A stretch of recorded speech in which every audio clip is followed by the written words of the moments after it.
Fray Diego de Ojeda, un dominico que escribió la historia del Perú.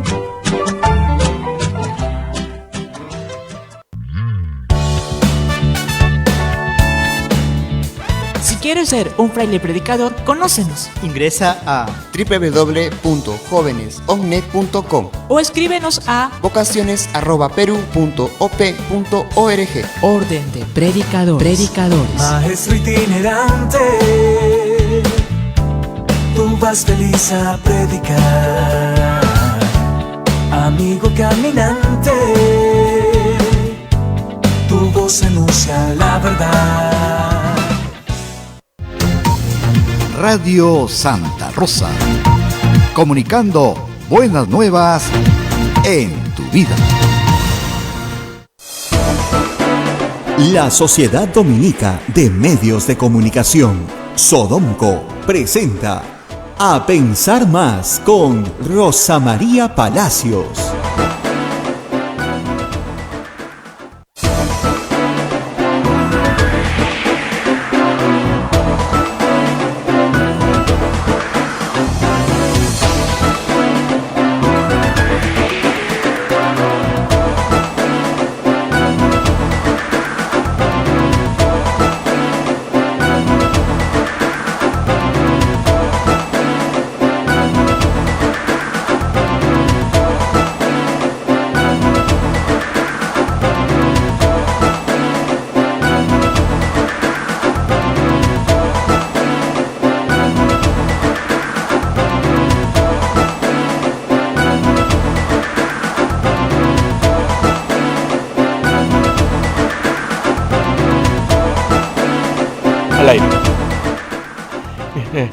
Muy buenos días, señoras y señores, bienvenidos a Pensar Más con Rosa María Palacios a través de las emisoras de la Sociedad Dominica de Medios de Comunicación. La Sociedad Dominica de Medios de Comunicación está integrada por Radio Santa Rosa en Lima, Radio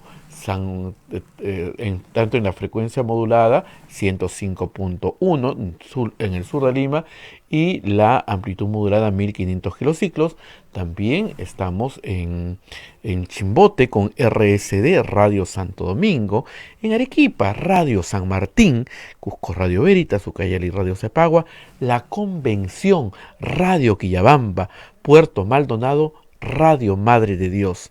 También estamos en Huánuco con Radio Huánuco, Ayacucho Radio La Voz de Ayacucho, Puno Radio Pública y Radio La Decana, Juliaca Radio San Valentín, Ancash Radio Moro, Huancayo Radio Cumbres, Atipo Radio Milenio, Abancay Radio Estación Solar, Yurimagos Radio Oriente, Cajamarca Radio Los Ángeles, Apumac Estéreo, AM Tagua nos pone en podcast en todo el Perú y el mundo, y también tenemos en los aplicativos móviles. Estamos en la página web de Radio Santa Rosa, www.radiosantarosa.com.pe. Ya estamos comunicados, hoy día es 17 de julio y ya Rosa María Palacios nos está esperando. Rosa María, muy buenos días, viernes 17 de julio. Bueno, acá estamos nuevamente juntos, muy buenos días.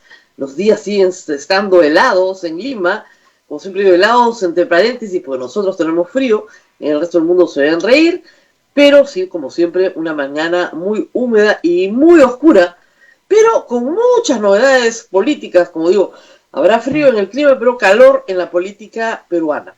El presidente del Consejo de Ministros hizo ayer una visita al Congreso de la República. Han habido declaraciones durante todo el día, ha aparecido en todos los medios de comunicación. Lamentablemente a nosotros no nos van a dar bola, me queda clarísimo. ya vendrán los ministros, los nuevos ministros. Y algunas personas me decían que ¿qué voy a hacer ahora que tengo un presidente del Consejo de Ministros con el que tengo una larga y antigua amistad? Bueno, ya nos pasó antes, cuando fue primer ministro en el gobierno de Ollantumala, y la verdad es que te va peor, porque no te da las entrevistas, pues, ¿no? Entonces, vamos a estar Abel y yo muy contentos, porque Pedro Cateriano era un invitado muy habitual en nuestro programa, para hablar de lo que sabe mucho, que es de derecho constitucional. Pero me da gusto verlo ayer, cuando le ponían preguntas difíciles, saca la Constitución por delante, ¿no? Y eso es la formación. Le preguntaban, ¿qué normas va a observar? De acuerdo a la Constitución, la competencia de observar leyes, proyectos de ley, es del presidente de la República. Yo puedo opinar, yo firmo, ¿no es cierto? Porque yo soy responsable político, pero la potestad es del presidente. Yo no le puedo decir qué leyes vamos a observar si es que el presidente no lo autoriza.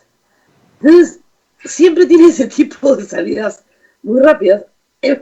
Y en el tema de la designación de ministros, es evidente, como comenzábamos ayer con Augusto Álvarez, que detrás de ciertas designaciones está su mano.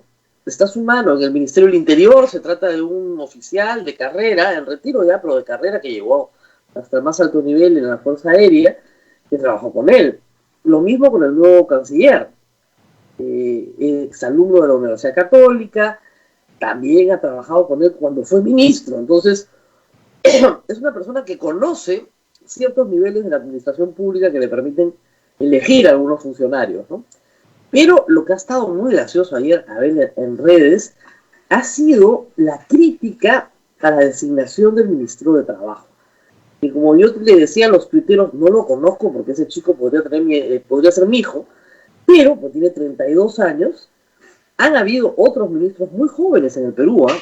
En el primer gobierno de Belaúnde, un ministro de 25 años. O sea, han habido ministros muy competentes. Pero las peores críticas contra la designación del ministro de Trabajo vienen de gente muy joven en Twitter. Yo veo las fotos, yo pues estos chicos tienen 30 años también, los que lo están criticando, ¿no? Y claro, parece que, como dicen, si la envidia tiñera, la gente andaría tiznada por las calles. Pero, ¿cuál es el problema? El problema es que me parece, tengo la impresión, que hay una enorme ignorancia en el mundo periodístico y en las redes sociales sobre qué cosa es un estudio de abogados. Y hay una enorme ignorancia debido, creo, como decía ayer en Twitter, a una intoxicación de novelas mexicanas en la infancia. Porque todos hablan del bufete. Los únicos en Latinoamérica y en España que llaman a un estudio de abogados bufete son los mexicanos. Nadie más, nadie los conoce como otra cosa. ¿Qué cosa es un estudio de abogados? Para que más o menos se entienda. Un estudio de abogados es un conjunto de personas que se unen no por capitales, no porque pongan un patrimonio para hacer una empresa, sino en razón de las personas. Por lo general, los estudios de abogados son sociedades de personas. La Ley General de Sociedades establece que hay sociedades de capitales, la sociedad anónima, por ejemplo, y sociedades de personas. Los estudios de abogados, por lo general, son sociedades de personas. ¿Por qué? Porque yo me asocio con otro abogado por su prestigio, por su capacidad, por su talento, por la forma en la que atiende a los clientes, en fin, los intereses que yo pueda tener. Y normalmente los abogados se asocian, y hay, digamos, dos grandes tipos de estudios de abogados. Los estudios que son especializados en una materia, y los estudios que brindan servicios en muchas materias. Entonces, por ejemplo, hay estudios de abogados que solo ven penal. Y la mayoría de los abogados que ustedes ven desfilar por los medios de comunicación en tiempos de corrupción pertenecen a estudios de abogados penalistas. A eso se dedican. Otros estudios de abogados que tienen un poquito más de diversidad, por ejemplo, van desde, normalmente no ven penal y ven todo lo demás. Entonces ven laboral, ven tributario, ven familia, normalmente se orientan a la empresa, ¿no es cierto? Los estudios que ven familia y nada más que familia también suelen ser muy especializados. Hay estudios, Abel, en Lima que solo ven propiedad industrial, nada más, o sea, esa es la especialización del estudio. Entonces, como te digo, hay estudios muy especializados, otros que solo ven arbitrajes, y otros que ven lo que se llama corporativo, es decir, ven constitución de empresas, funcionamiento de empresas, y en ese mismo estudio puede haber, como te digo, gente laboral, gente tributarista, que se especializan, pero que trabajan todos juntos para brindar un servicio mucho más coordinado a un cliente, ¿no es cierto? Y de repente tienen un área minera, un área petrolera, un área ambiental, y tienen mucho más juego. ¿Cómo se organiza el trabajo? Normalmente tú tienes socios, que son los fundadores, si quieren, o los que siguieron a los fundadores en la participación del lucro de esa sociedad, ¿no es cierto? Y esos socios contratan, ¿no es cierto?, a muchos otros abogados que no son socios. Se les conoce como asociados en muchos estudios, y luego tienes abogados no asociados, que simplemente son abogados contratados. Luego, en la base de la pirámide, normalmente hay un grupo de sufridos practicantes, ¿no es cierto?, y otro personal administrativo. Pero los socios son pocos, los asociados son muchos. Los socios responden por la sociedad. Los asociados y los contratados no responden si es que el estudio, que es un estudio grande, atiende a 27 clientes y ese abogado nunca vio sino a uno, que fue con el que trabajó para determinada materia, o a 10 con los que trabajó determinadas materias. Imputarle a un abogado de 32 años la responsabilidad de toda la clientela de un estudio de abogados grande, tienes que estar loco. O sea, las cosas que yo he leído, no puedo creer.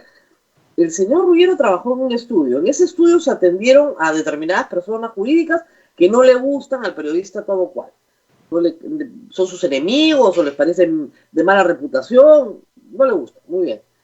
¿Qué culpa tiene ese señor de haber trabajado en ese estudio en que se atendieron a estas personas hace muchos años con su relación laboral en ese estudio y los clientes que él atendió? Cero. Cero. Y la otra cosa que hay que decirlo es que hay una cosa que se llama secreto profesional. Me parece que también todo no que diga qué hizo, que... ¿Perdón? El secreto profesional está en la Constitución, por si acaso si también se han olvidado. Es el inciso 2, es el artículo 2, inciso 18. Toda persona tiene derecho a guardar el secreto profesional, es un derecho. Y a su vez es un deber, que si no cumples, hay una sanción en el Código Penal. Entonces tú no puedes revelar información que has conocido en razón de tu ejercicio profesional. Es como si yo me sentara a contar cuáles son mis fuentes. Bueno, primero, nunca más ninguna fuente me vuelve a contar nada, para empezar. Como si un sacerdote abriera la puerta del confesionario y dijera, bueno, chicos, les voy a contar lo que me ha dicho el que acaba de salir. Es una cosa de locos. Entonces, se exige que este señor revele cuestiones particulares de su clientela. 2, se le imputa responsabilidad por clientes de un estudio en el que trabajó, pero del cual no es socio, ¿no es cierto? Bueno, y 3, se habla de bufete. Ya cuando me hablan de bufete ya haces clic nomás, porque ya sabes que el que está escribiendo no tiene la menor idea de qué cosa está hablando, ¿no? Y como les digo, hay estudios muy grandes en Lima, estudios que reúnen 100 abogados, 100, que atienden cientos de clientes. Y hay estudios muy chiquitos, pero muy especializados, que atienden pocos clientes, pero de una materia. El trabajo se organiza de muchas maneras. Pero claro, como lo que ve la mayoría de la gente son abogados penalistas desfilar por la televisión, cree que el mismo abogado ve todo. Yo tenía una productora hace algunos años, cuando hacíamos el programa de Al Derecho y al Revés en la Católica, que era un programa de difusión jurídica, de 5 minutos de temas jurídicos generales, para justamente ilustrar a la comunidad universitaria y fuera de la comunidad universitaria. Y era muy gracioso porque ella me encargaba, este mes quiero hacer estos temas.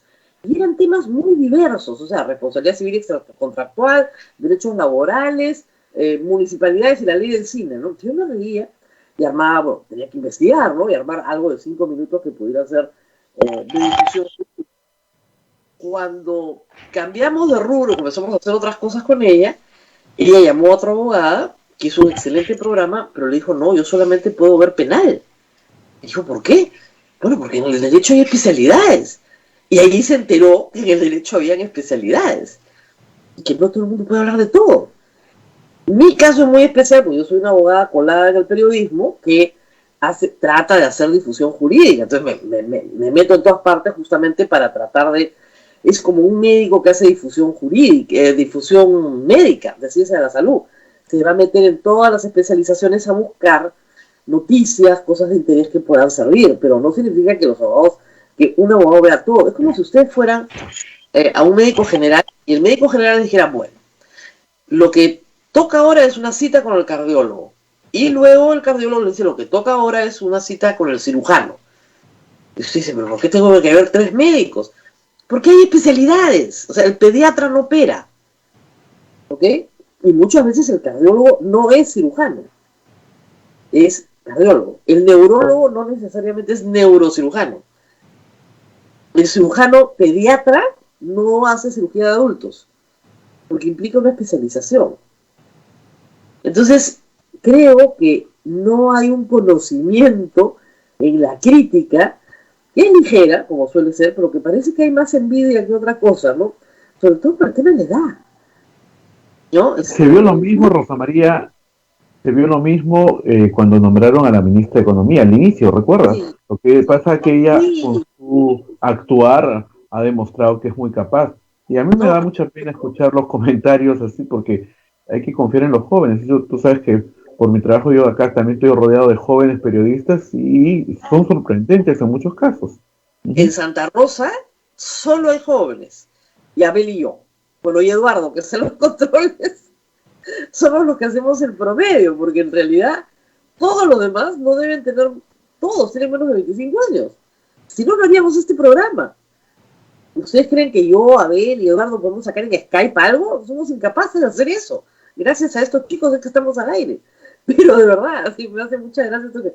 No, que los jóvenes... ¿Por qué no? Les falta experiencia en el sector público. Tienen la experiencia del abogado laboralista del sector privado que ha sufrido y sufre el Ministerio de Trabajo. Y lo sufre como usuario. Miren, el día que los pacientes tengan algo que decir respecto del servicio en los hospitales, créanme que el servicio va a mejorar bastante. El problema es cuando el usuario no lo deja ni siquiera decir, señor, me están tratando pésimo, ¿no? Y hay que decir también, valgan verdades, que como dicen, el Ministerio de Trabajo van a tener conflictos de interés. Por Dios, ¿qué vende? ¿Qué compra el Ministerio de Trabajo? Debe tener el presupuesto más chico de todo el Estado peruano. O sea, ¿qué conflicto de interés te puede generar el Ministerio de Trabajo?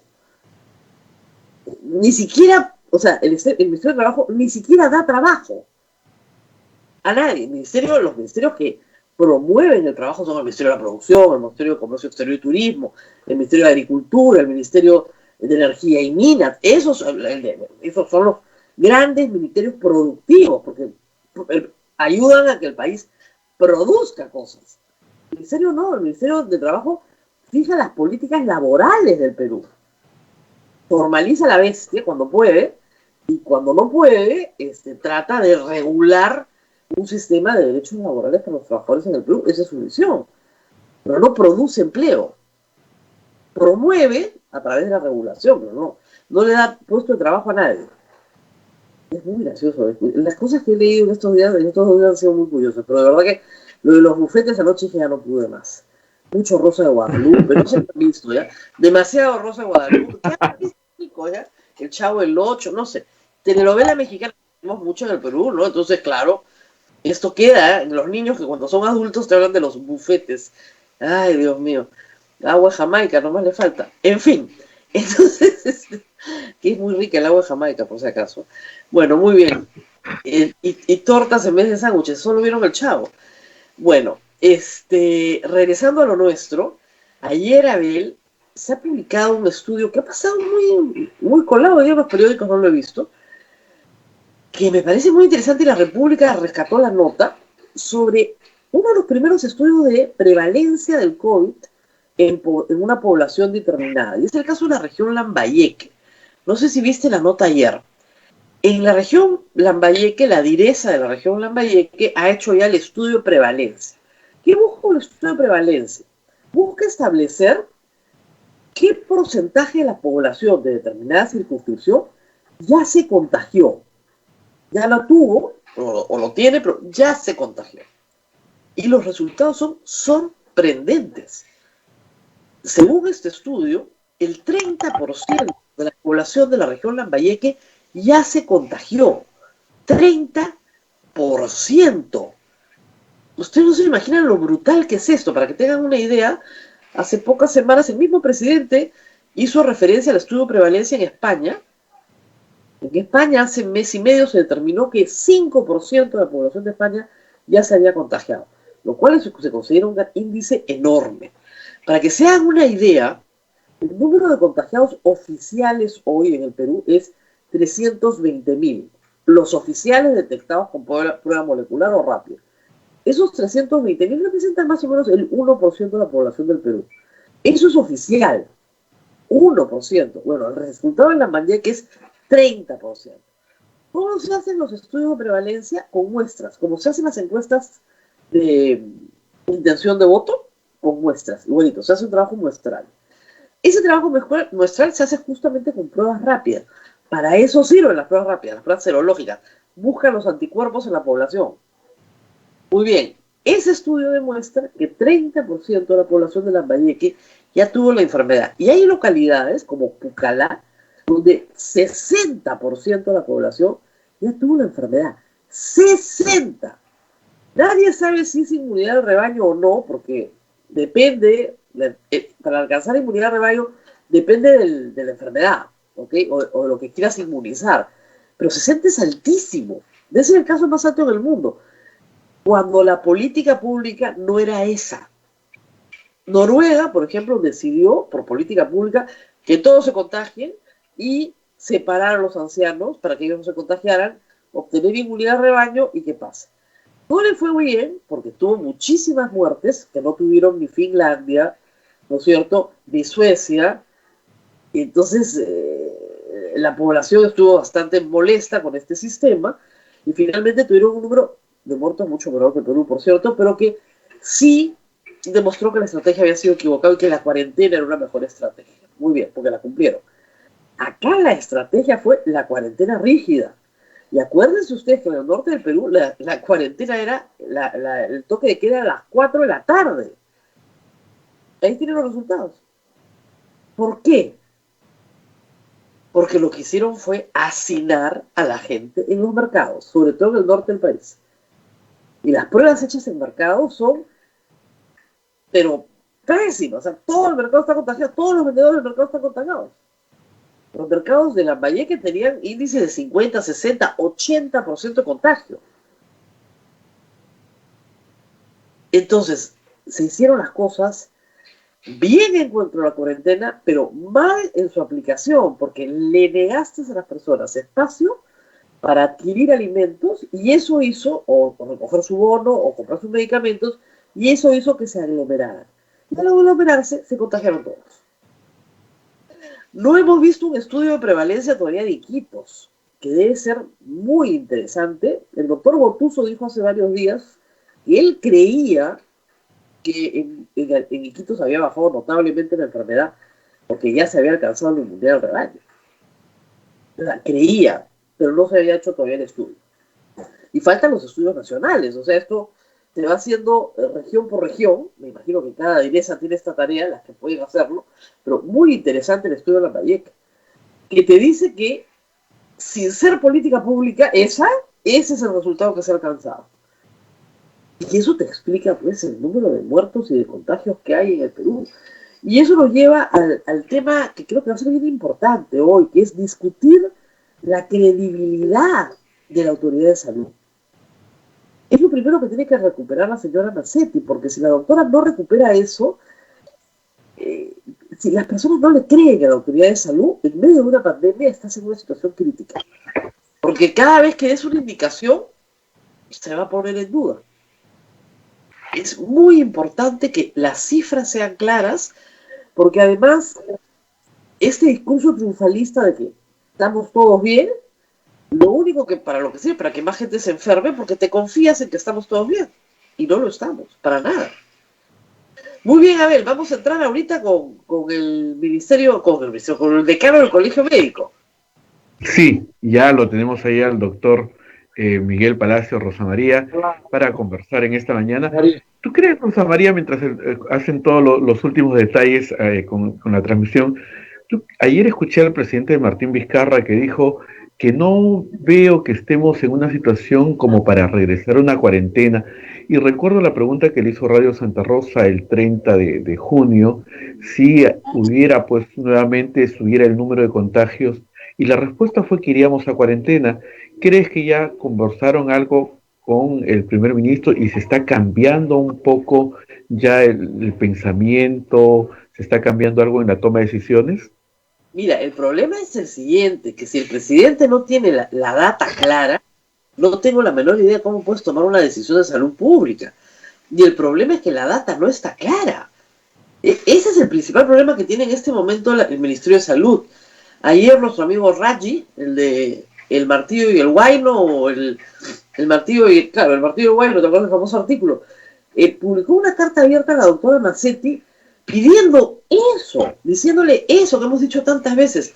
Si usted no tiene un buen sistema de data, no se pueden tomar decisiones de política pública. Yo no te puedo decir si un país o una localidad tiene que ir a cuarentena o no, si no sé cuánta gente está enferma, si no sé cuál es la velocidad de contagio. Si no sé cuál es la velocidad de contagio, ¿cómo puedo saberlo? Entonces, ¿cómo lo sabes? Haciendo las pruebas. Y con la data de las pruebas, esa data de las pruebas te sirve para establecer política pública. Y estornudea, pero por frío. Vamos a hacer una pausa, a ver, y regresamos en un instante. Justamente ya lo tengo en pantalla al doctor Miguel Palacios para poder hablar justamente de este nuevo tiempo que se abre justamente entre la Autoridad de Salud y los médicos del Perú. Vamos a la pausa y regresamos. A la pausa. Sodomco, Sociedad Dominica de Medios de Comunicación. Somos la primera emisora católica del Perú. La primera en llevarte la mejor información, veraz y precisa, desde el mismo lugar de los hechos. Radio Santa Rosa, buenas nuevas en tu vida. ¿Quieres dejar de usar lentes? ¿Mejorar tu salud visual? Ven a Oculáser, la mejor clínica especializada en ojos.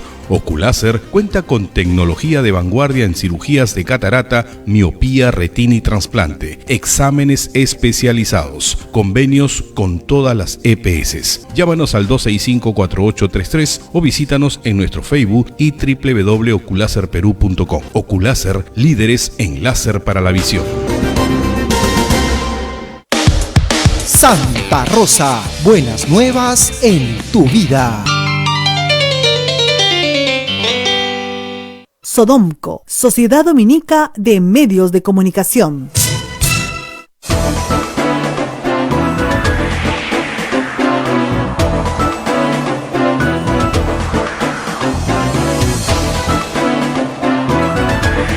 Pensar más a través de las emisoras de la Sociedad Dominica de Medios de Comunicación.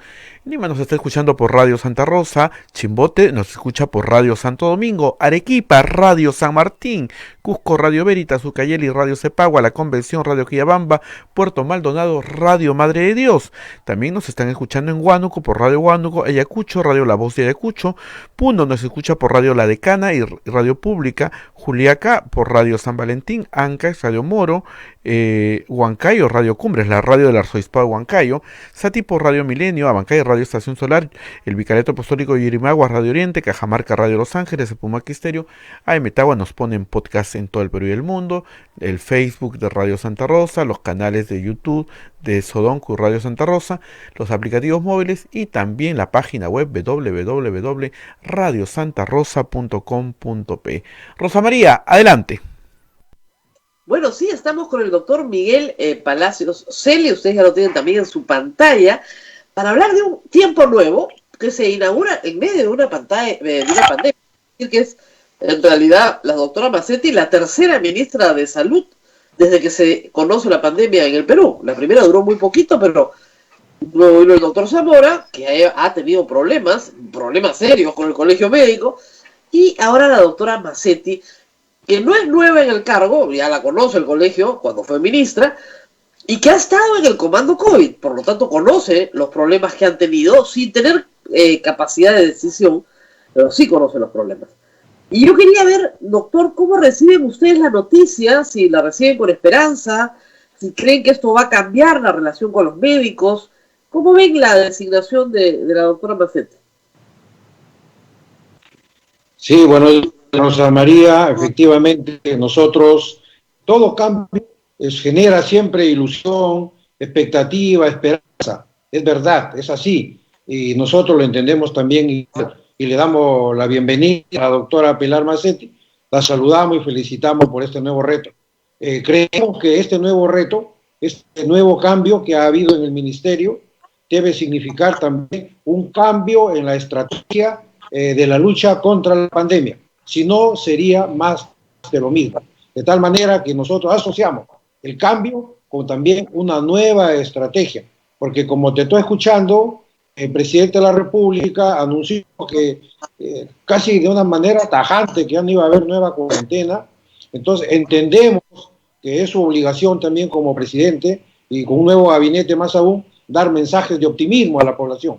Sin embargo, todos estos mensajes deben estar asociados a ciertos requisitos que existen, hablando desde el punto de vista epidemiológico, que a nosotros nos preocupa que sí, la única forma de hablar de una manera tajante que ya no va a haber cuarentena es que tenemos la certeza que en el tiempo próximo va a haber una vacuna. Mientras tanto, la estrategia del gobierno debe ser controlar epidemiológicamente el contagio y dos, estabilizar el alto nivel de transmisibilidad que todavía tiene el virus. Esos dos temas son importantes para poder generar entusiasmo a la población. Ahora, ayer se ha conocido, doctor, el estudio de prevalencia de Lambayeque, el que ha hecho la direza Lambayeque, y es un estudio con cifras de récord mundial. Es decir, el 30% de la población de Lambayeque está contagiada, y como les decía acá, localidades como Pucallá tiene 60% de la población contagiada, o sea, prácticamente casi inmunidad de rebaño, cuando esa no era la estrategia, si eso hubiera sido la estrategia, en fin, pero no la era. ¿Cómo cambiar esta situación? Porque lamentablemente se nos está diciendo que la inmunidad que da esta enfermedad no pasa de los 6 meses para las personas que ya se contagiaron. Entonces, esto puede traer otro nuevo contagio sobre la misma persona que ya superó la enfermedad. ¿Cómo cambiar esta lógica? ¿Qué medidas debería tomar la ministra para cambiar esta situación? Claro, mira, Rosa María, lo cierto es que en esta pandemia, certidumbres que certezas. Y se habla de porcentajes más o menos. Sin embargo, todo debe estar orientado a usar lo que ya se reconoció hace poco, que no se ha usado claramente el primer nivel de atención. Y la clave para la contención de la enfermedad es el primer nivel de atención, por un lado. Y por otro lado, utilizar a los 1.874 delitos que hay en el Perú, en Lima, municipal, asociado a la lucha contra la pandemia, un modelo comunitario. Nosotros como colegio hemos escuchado el plan que tiene San Borja con el doctor Tejada, e incluso hemos intercambiado apreciaciones. Ya lo tiene. ¿Cuál en La Molina?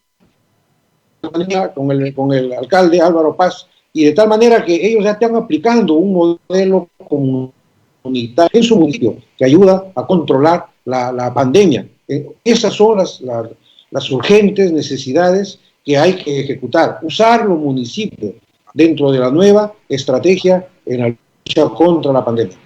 En Arequipa, la presidenta de la Cámara de Comercio, están desesperados, doctor, y están pidiendo a los egresados de medicina, aunque no se hayan colegiado, que integren brigadas de voluntarios para llevar alimentos, equipos de protección a las casas y que puedan hacer siquiera una somera evaluación para indicar, digamos, dar algunas indicaciones y luego derivar.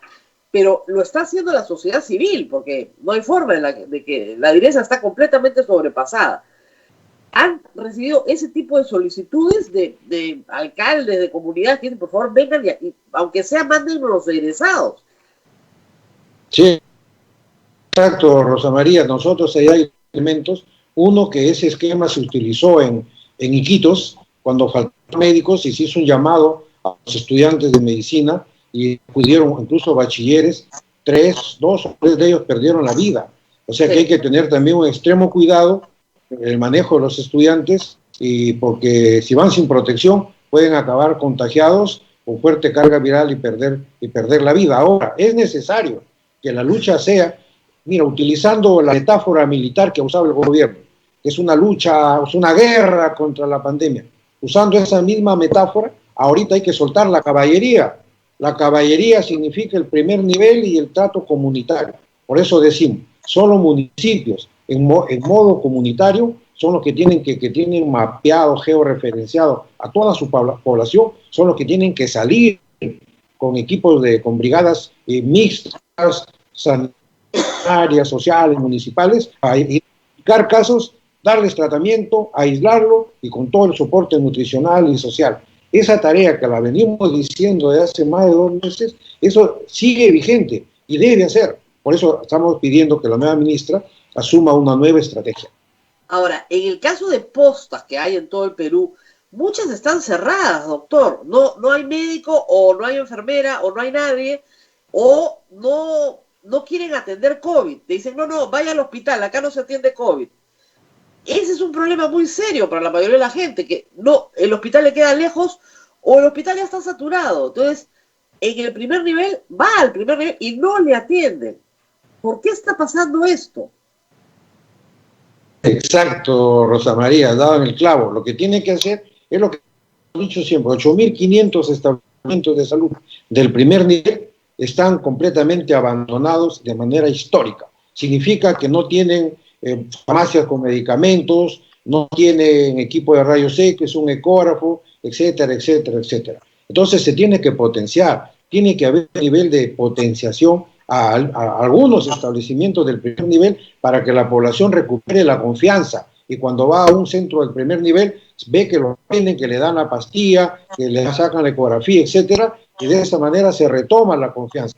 Esta estrategia parte por primero justamente lo que tú dices, repotenciar el primer nivel de atención, y de esa manera vamos a descongestionar a los hospitales. El primer nivel no solo va a diagnosticar, sino va a hacer seguimiento, que es muy importante también para el control epidemiológico de la infección. Ahorita en los hospitales le falta Midazolam, que es un ansiolítico, le falta haloperidol, que es un antipsicótico, le falta tocilizumab, le falta bromuro de rocuronio, que sirve para intubar. Es decir, los hospitales están completamente desbordados y no se suple, no se da partidas para comprar, no hay medicamentos. Hay que ir al primer nivel, potenciarlo y usarlo como un muro de contención contra la enfermedad. Pero, doctor Miguel Palacios, hay plata, o sea, lo que se ha gastado en salud en medicamentos no creo que es ni el 20% del presupuesto para este año. Eso es lo que desespera. Si hay plata, ¿por qué no compran? Exacto, nosotros lo hemos conversado ese tema, incluso con el Premier, y la respuesta es que existe una frondosa burocracia que impide que se pueda ejecutar de manera adecuada un presupuesto que tienen y que se necesita, y sin embargo, miren, entre la necesidad y ahí está el presupuesto, la burocracia hace que esto, según la respuesta que nos han dado, pero igualmente deberían haber normas que permitan destrabar los candados y se puedan ejecutar los presupuestos de manera rápida, porque no es posible que a los grandes hospitales le falte estos medicamentos y otros que te mencionaba. No, además, doctor, estamos viendo que grandes hospitales, hemos colaborado el lunes para juntar plata para Chimbote con la iglesia, que están poniendo una planta de oxígeno, y yo pregunté por CIDER, y me dijeron, CIDER le está dando todo el oxígeno al hospital regional, porque el hospital regional no tiene planta de oxígeno. Si la tubo no funciona, porque CIDER Perú le está poniendo el oxígeno a la planta, y aparte han juntado, entre otros miembros de la empresa privada, dinero para poner una planta de oxígeno. O sea, el Estado no está supliendo el oxígeno, pero el ministro nos decía que ellos ya tenían oxígeno cubierto, que no había ningún problema. Entonces, la autoridad es difícil de creer cuando te dice que está todo bien y uno está viendo que está todo mal. Exacto, Rosa María, mira, y dentro del advenimiento de la ministra, nosotros como colegas justamente tocábamos algunos puntos que es necesario que se cumplan, y el sinceramiento de la data era una de nuestras exigencias, que la ministra ya anunció que, en fin, va a dar a conocer, o lo que está dando a conocer es la verdad, pero realmente el sinceramiento de la data es muy importante porque te permite también hacer propuestas razonables y que además son un derecho.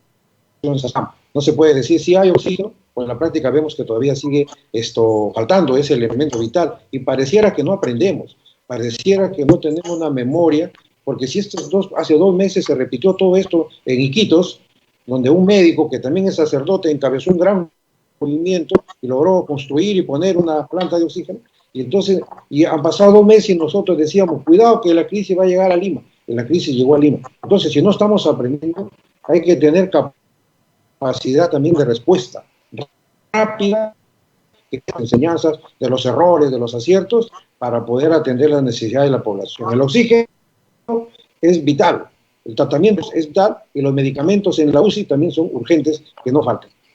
Ahora, doctor, muchos no sabíamos, pero nos hemos enterado a raíz de un estudio de Cayetano, que en efecto, si a uno le baja la oxigenación en sangre, ahí tiene que volar a que le pongan oxígeno, pero que eso es central. Y como es una enfermedad muy traicionera, a veces las personas no se sienten tan mal, pero como no tienen el pulsioxímetro, no saben que tienen que ir a recibir oxígeno. Y el pulsioxímetro es algo que podría tener cualquiera en su casa. Es como tener un termómetro. ¿Por qué no ha habido de parte de las municipalidades o del Estado la posibilidad de que la gente tenga este instrumento de medición muy a mano?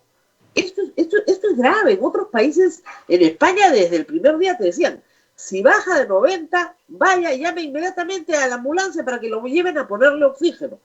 ¿Por qué no se ha hecho esto? Nos encontramos con esto 3 meses después.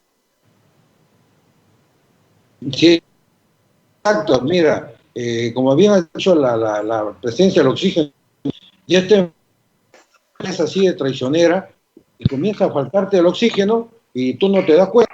Ahora, después que te falta el oxígeno en la sangre, te va a faltar el oxígeno en los tejidos y ya te vas a estar con una acidosis respiratoria. Eso explica por qué algunas personas que van caminando se desploman en la calle. Eso explica por qué ocurre eso. Llama la atención.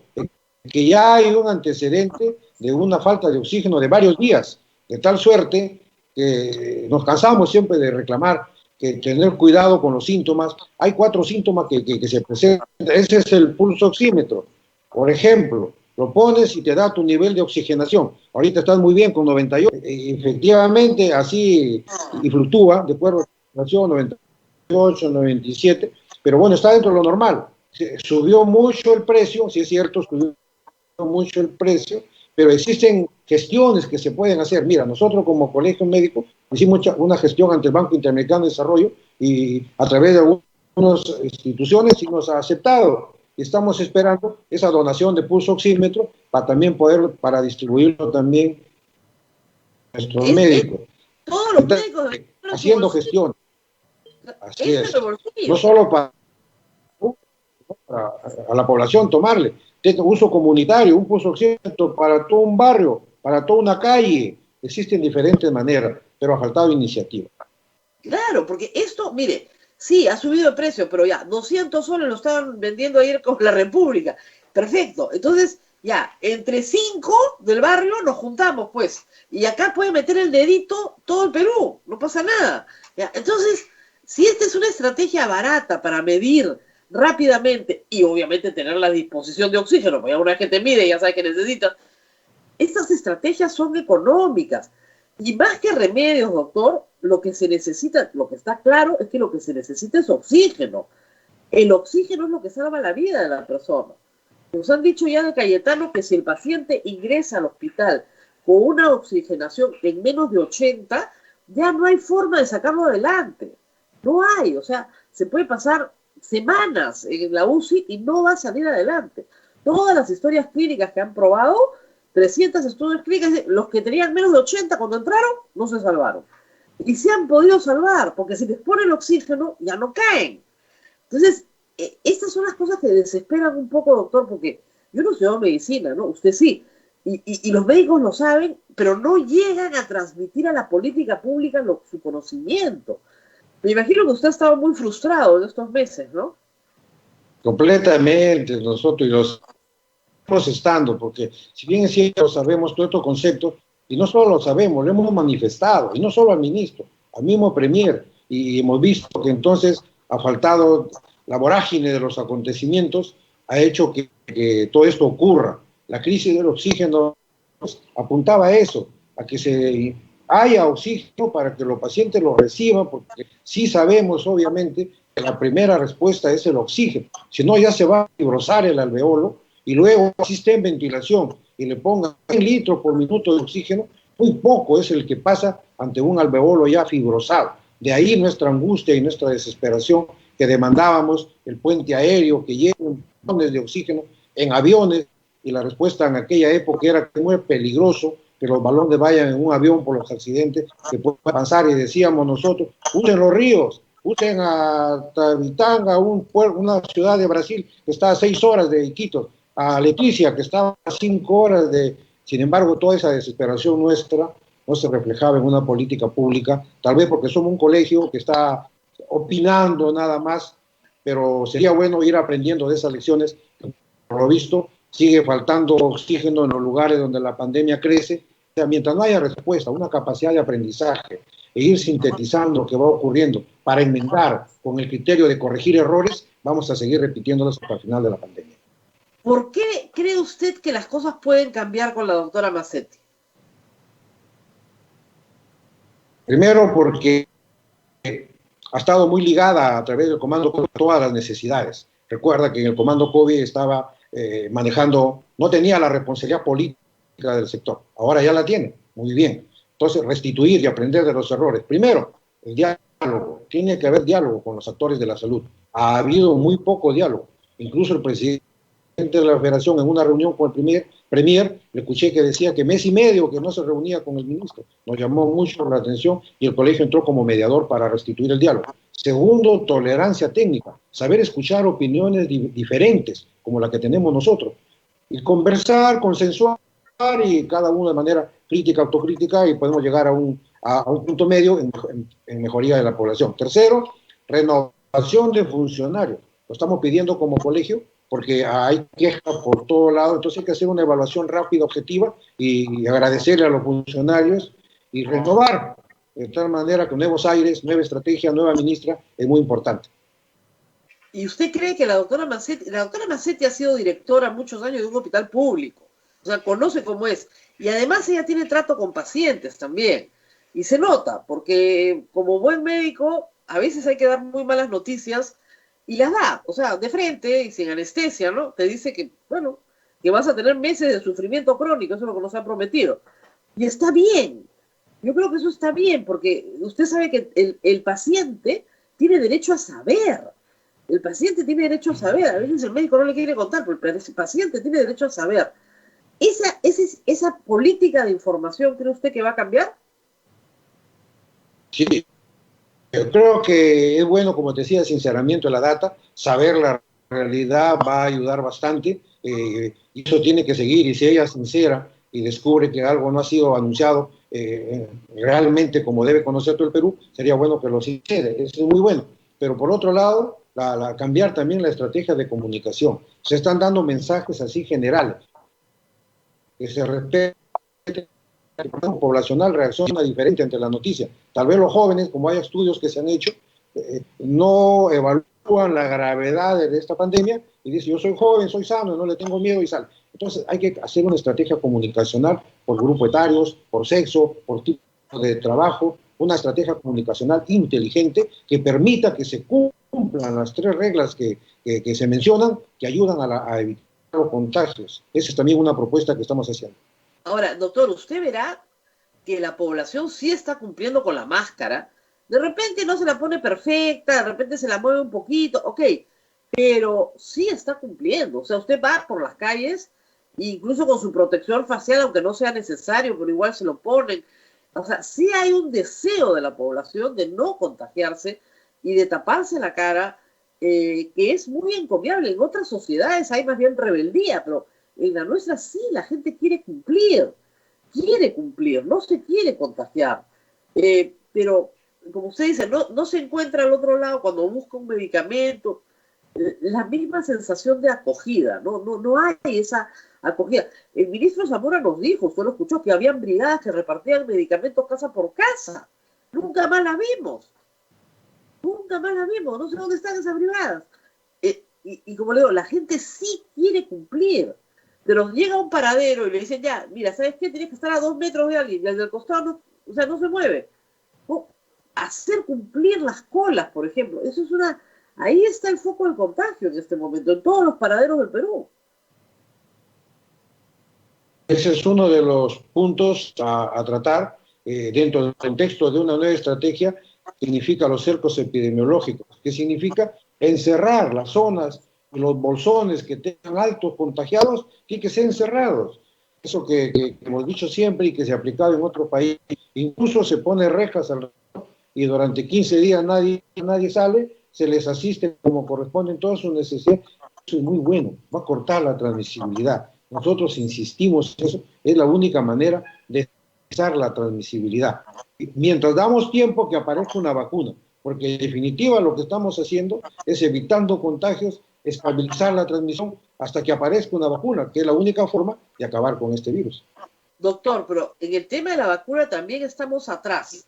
Chile ya entró con AstraZeneca en Reino Unido, Brasil también, con voluntarios para probar la vacuna, con Brasil con la posibilidad de producir la vacuna en Brasil para su propia población, son 200 millones de habitantes, aquí no creo que quede mucho para nosotros, y nosotros todavía estamos en nada. Aunque usted no lo crea, la Cancillería y el Ministerio de Salud peleándose para ver quién tiene el liderazgo en la política exterior de adquisición de vacunas, porque esto necesita contactos políticos, no solamente sanitarios. Ahí estamos perdidos, ya estamos en la cola.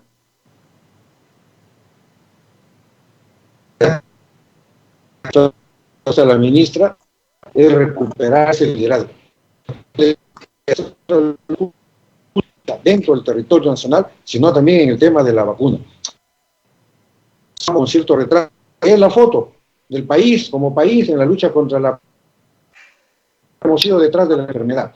Y ahora en el tema de la vacuna igual, de tal que esperemos que justamente una nueva ministra recuperando el liderazgo pueda también incursionar y prever en el tema de la vacuna una posición, porque cuando llegue se va a necesitar, y es la única forma de poder traer abajo ya el riesgo que haya en el futuro una nueva o no cuarentena. Claro, lo que pasa es que lo que me explicaban algunos médicos es que tal vez ya no se pueda probar la vacuna en el Perú, porque encontrar bolsones de gente no contagiada cada vez es más difícil. Sí, exacto. Ya está avanzando. La única manera de saber que está contagiado es el caso que le haga a todo el Perú, a los 32 millones. Sin embargo, se han hecho unos 2 millones y pico de pruebas, de tal manera que la población se reduce efectivamente. Pero es necesario tomar ya algunas acciones de Estado para poder asegurar la dotación de vacunas para el país. Eso a mí me parece gravísimo que no estemos así en la cola somos de los países. Además hay otro problema, doctor. En teoría tenemos 12.000 y tantos muertos, pero en la práctica tenemos más de 40.000. ¿A cuál cifra le cree usted? ¿A la de 40.000 o a la de 12.000? Nosotros creemos que es más de 12.000 realmente. Hay un registro normal en épocas sin pandemia, un subregistro que aumenta en épocas de pandemia, y más aún con la confesión que se están registrando los casos que tienen prueba laboratorial para considerarlo como muerte por COVID y no a los otros fallecidos, un sinnúmero de personas que han perdido la vida con COVID, pero como no tienen la prueba, se le pone otro diagnóstico en el certificado. De tal manera que la cifra, obviamente... Otro de los incidentes que ha habido en esta semana, doctor, ha sido la famosa expropiación de las clínicas privadas. Tremendo escándalo el 24 de junio. Hasta hoy día, el CIS no ha derivado un solo paciente a la salud privada. Ni uno solo, después de un tremendo escándalo. Pero no solamente eso, sino que, claro, la salud privada es mucho más chiquitita, por eso es un pejerrey al lado de la ballena, que es la salud pública. Y no puedes meter una ballena dentro del pejerrey. El problema es que la salud privada también está copada, casi no tiene camas. Entonces, ¿qué pasó acá? Mucha demagogia, mucho escándalo. ¿Qué cree usted que pasó para que el presidente se arrebatara y dijera que iba aplicar el artículo 70 de la Constitución para expropiar las clínicas privadas? Sí, realmente, pero había necesidad de camas UCI en el momento que se suscitaron esos hechos, por un lado. Por otro lado, que había un retraso por parte del gobierno en actuar en ese nivel, porque si ya tenía una ley general de salud, años tenía un supremo del intercambio profesional y no se estaba haciendo una acción concreta, contundente. Dice que venían negociando durante bastante tiempo, entonces ya había un retraso y eso tal vez generó que un momento de poner fuerza a llegar a un acuerdo debido a una prolongada conversaciones que habían y que eran infructuosas, haga uso del artículo 70 de la Constitución, que puso los pelos de punta a un número de sectores, sobre todo en el lado de los privados, pero por otro lado es que realmente en el subsector privado tiene ya sus seguros, sus asegurados, tiene su propio mundo a quien atender, y se creó un sistema que nosotros dijimos que era burocrático, un gestor de camas en el sector público, iba a buscar camas, había camas UCI aquí y allá, que iba a ser completamente burocrático, y un gestor de camas en el sector privado, que nosotros dijimos con los días o las horas que se demoren ya va a ser innecesaria la cama. Y mira, hasta ahora no funciona, esa es la realidad. Hasta ahora ni uno solo. O sea, el 24 de junio había 48 horas para expropiarlos. Estamos a 17 de julio y ni uno solo. Yo le digo, doctor, desde el primer minuto sabía que era un acto demagógico y que además que se utilizaba a pobres personas francamente desesperadas, con unas cuentas enormes por no tener seguro o porque su seguro no le diera la cobertura correcta, de cuentas enormes que, claro, los hacían desfilar por canales de medios de comunicación. ¿Usted los ha vuelto a ver? Nadie los ha vuelto a ver. Ya no desfilan por los canales de televisión. ¿Qué pasó? ¿Dónde están? Eso fue una campaña armada. Entonces, la verdad que para psicosociales, digamos, no estamos, ¿no? ¿Usted cree que el señor Zamora tenía cierto sesgo hacia la izquierda que le impedía tratar estos temas en otros términos? Bueno, lo cierto es que como él ha reconocido, hemos visto algunas publicaciones, sus inclinaciones políticas, pero a la hora que nosotros hemos visto en el ejercicio del Ministerio de Salud, teníamos muchas trabas para que, en caso tuviera una orientación hacia la izquierda, resuelva los problemas, como por ejemplo lo de la Federación Médica, que era un reclamo que generalmente está siempre ahí pendiente, impulsado por personas progresistas, más identificadas también hacia la izquierda peruana, y sin embargo no los atendía, no los recibía, de tal manera que no nos queda claro esa inquietud izquierdista que pudiera ser que haya tenido o tenga, no se vio reflejada en acciones concretas en beneficio de los médicos o de la misma población a quien como ministro tenía la obligación de atender. Igualmente en el reclamo de los médicos, nosotros le pedíamos el puente aéreo para que los médicos vengan, y hubo dificultades. En cuanto del bono, nosotros le pedíamos que sea un sueldo de bono para los médicos que estaban en la primera línea de atención. Solo es muy lejos el bono que pedíamos. De tal manera que hay algunas acciones concretas que tal vez no van acorde con sus inclinaciones aparentemente de izquierda. El colegio le abrió un proceso disciplinario, ético, al ministro Zamora. ¿Ese proceso ya concluyó? ¿Lo archivaron? ¿Qué hicieron con eso? No, ese proceso lo lleva a cabo el Consejo Regional de Lima, y igualmente a ese proceso fue cuando él pide las disculpas a la orden médica, que lo hizo de manera pública, y eso ha entrado al proceso. El proceso continúa y lo evalúan los comités de ética del Consejo Regional de Lima. Y ya tiene un atenuante importante que él pidió. El Consejo de Ética son autónomos, tomarán su decisión y lo darán a saber. Claro, porque las palabras que dijo fueron duras, ¿no? Dijo que los médicos eran como cualquier ciudadano, entonces que él no podía hacer, no tenían corona prácticamente y que no los iba a poder ayudar. Y claro, ustedes tuvieron que hacer todo el gasto de traer a los médicos, que además hay que decir, rindió fruto, ¿verdad? Porque los médicos que fueron trasladados a Lima mayoritariamente sí salvaron sus vidas.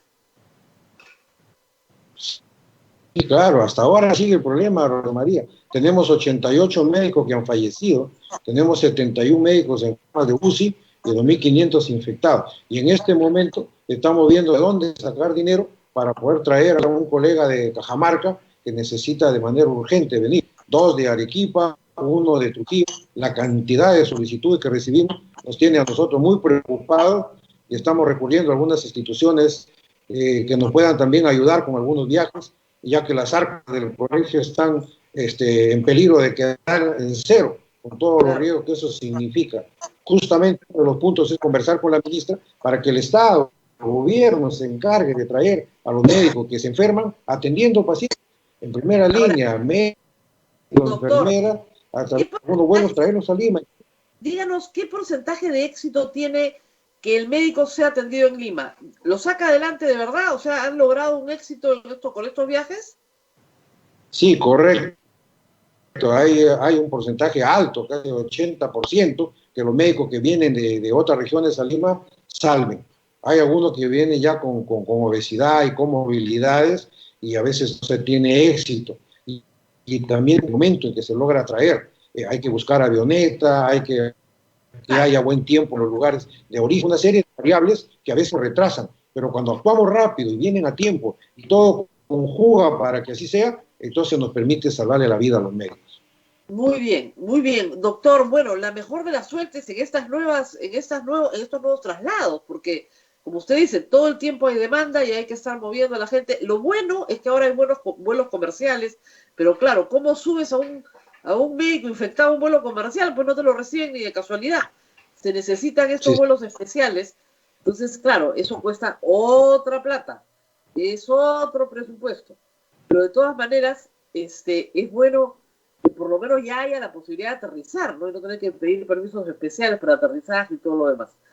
Muy bien, doctor. Bueno, vamos a estar muy al pendiente. Esperemos nosotros también tener una entrevista larga con la doctora Macetti para preguntar todas estas cosas que hemos conversado esta mañana, que son muy importantes y que lamentablemente, como hemos dicho tantas veces durante 3 meses, 4 meses ya, no se han hecho. Habiendo dicho 100 veces que hay que hacerlas, no se han hecho. Es muy frustrante su trabajo, doctor, y el mío también, créame. Compartimos la misma frustración de repetir cosas. No nos hacen caso, pero en fin, esperemos un cambio. Gracias por estar con nosotros, doctor. Gracias, Rosa María. Buenos días. Muy buenos días. Abel, regresamos contigo. Agradecemos al doctor Miguel Palacios, decano del Colegio Médico del Perú, por la gentileza de atendernos. Y Rosa María, tenemos que ir terminando porque recuerda que el día de hoy es viernes y los viernes tenemos la misa del Señor de la Justicia. Así es. Estábamos viendo que ha salido una encuesta donde hay 3 personas que están ocupando el liderazgo en para camino al sillón presidencial. Hace tiempo, en junio también se publicó la misma encuesta por Ipsos y va repitiéndose.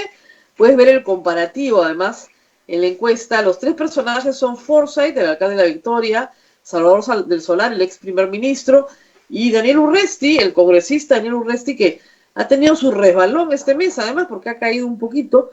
Salvador del Solar ha pasado al segundo lugar, pero digamos que Forsyth está mucho más arriba, duplica a Salvador del Solar.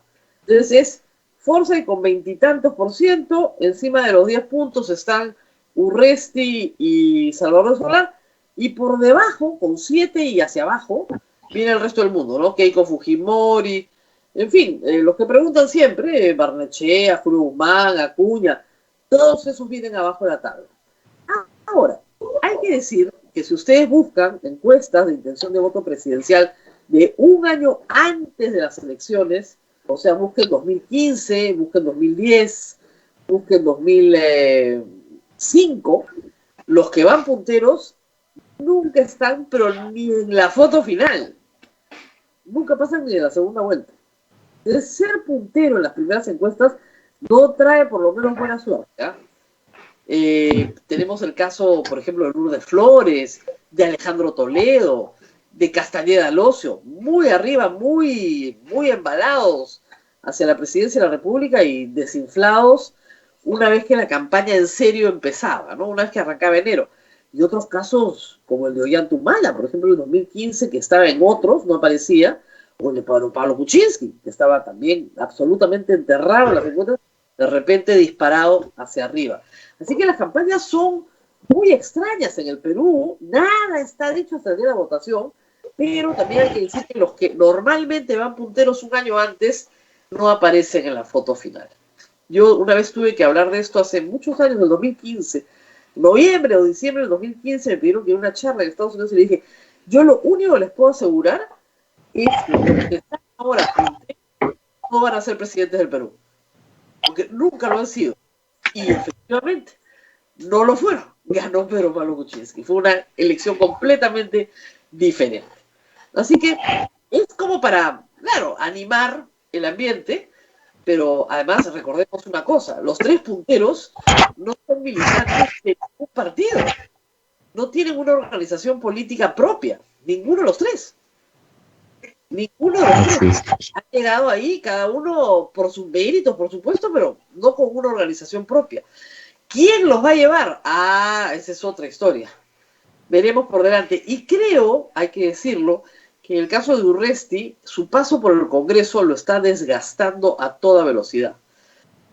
Se ha metido cabe, buscando inmunidad, ciertamente, porque lo que buscaba era inmunidad un año, porque tiene un juicio por delante por asesinato, y lo que necesitaba urgentemente era inmunidad.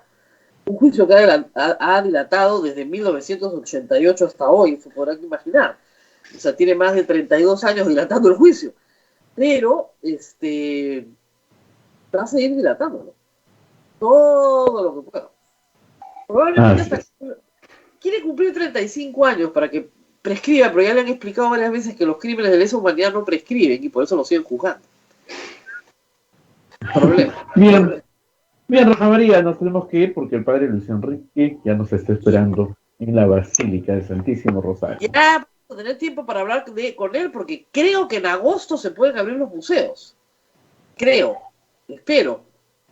Vamos a ver qué nos dice el ministro de Cultura en algún momento. Muy bien, nos tenemos que despedir, Abel.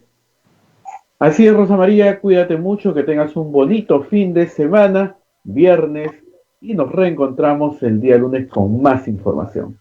Muy bien, hasta pronto. Chao, chao. Cuídense mucho, chao.